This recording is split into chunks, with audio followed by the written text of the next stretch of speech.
Bom dia pessoal, para o experimento de hoje estaremos utilizando uma seringa e um balão. E agora iremos encher o balão e fazer uma bolinha pequena para caber dentro da seringa. E agora iremos colocar a bolinha dentro da seringa.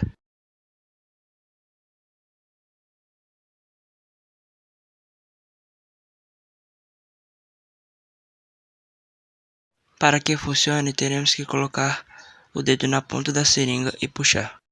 Isso acontece devido a uma pressão. Quando aumenta a pressão, a bexiga diminui, e quando diminui a pressão, a bexiga aumenta. Agora iremos para o segundo experimento. Iremos utilizar uma bexiga, água quente e água gelada. Quando você coloca a bexiga na água quente, ela aumenta devido à mudança de temperatura. E quando você coloca a bexiga na água gelada, ela diminui devido à diminuição de temperatura. O nome desse processo se chama processo diabático. A temperatura e o volume são diretamente proporcionais.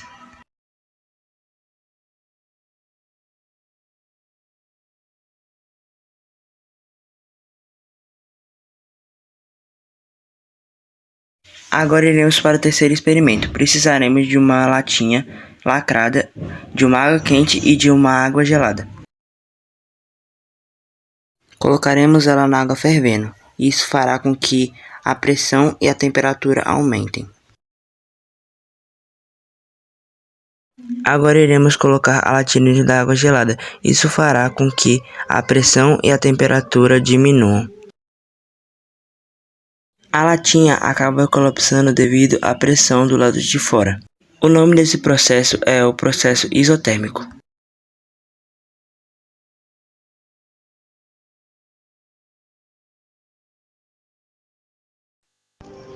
O que quer dizer a lei de Boyle-Mariotti? Dê um exemplo de lei em nosso cotidiano.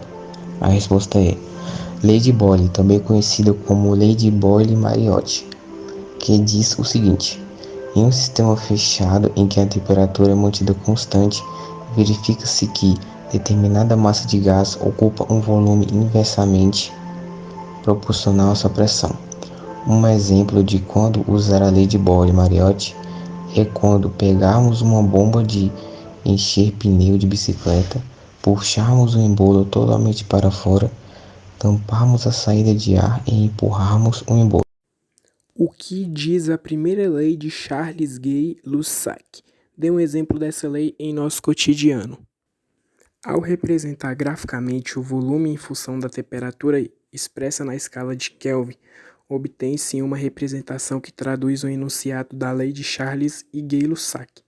Mantendo constante a pressão, o volume de uma dada amostra de gás é diretamente proporcional à sua temperatura absoluta. Um exemplo de quando usar essa lei é quando a proporção volumétrica dos gases em uma reação, volumes medidos na mesma pressão e temperatura, é constante e de números inteiros e pequenos. De exemplo, decomposição do vapor da água. Essa tese foi publicada em 1808 por Gay-Lussac e envolve a reação entre hidrogênio e oxigênio. O que diz a segunda lei de Charles Gay-Lussac? Dê um exemplo dessa lei em nosso cotidiano. A resposta é: nomeada em homenagem ao cientista francês Jacques César Charles, a segunda lei dos gases estuda o comportamento de um gás ideal ao passar por uma transformação isobárica. Pressão se mantém constante enquanto o volume e temperatura variam. Um bom exemplo que pode ser tomado é de uma bexiga cheia de ar.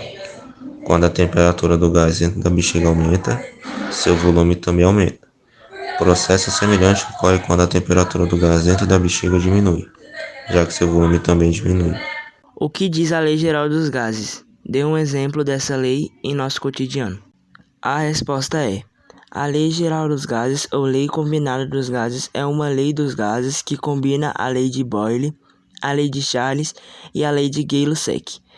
Estas leis matematicamente se referem a cada uma das variáveis termodinâmicas com relação à outra, enquanto todas as demais se mantêm constantes. Exemplos: o gás oxigênio fornece vida aos seres humanos e animais. O gás carbônico auxilia na fotossíntese das plantas e o gás nitrogênio é um elemento químico de grande importância para a vida. utilizado na produção de aminoácidos, ácidos nucleicos e proteínas.